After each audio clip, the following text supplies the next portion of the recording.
Parliament resumes at 2 o'clock and then will finish at 6 o'clock as the Parliament then adjourns for 2 weeks, a 2-week recess coinciding with the school holidays.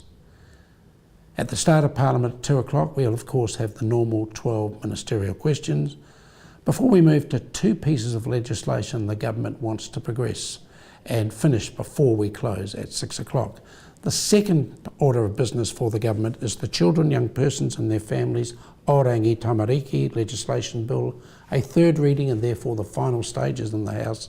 It's the legislation that will set the framework by which this country will look after those very vulnerable children in our society. The first piece of legislation is actually history in the making.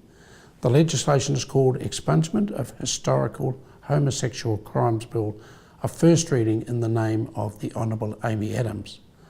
But associated with the first reading debate is she will move that the House move a motion.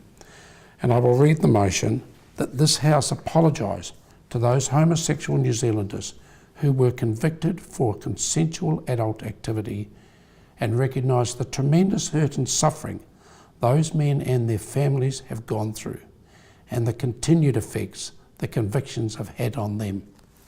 That is history, in that this Parliament is acknowledging the legislation of the time was unjust.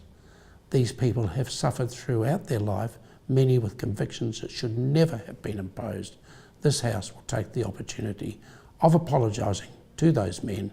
It will hope to heal some of the wounds that they've held for a long, long time. History in the making.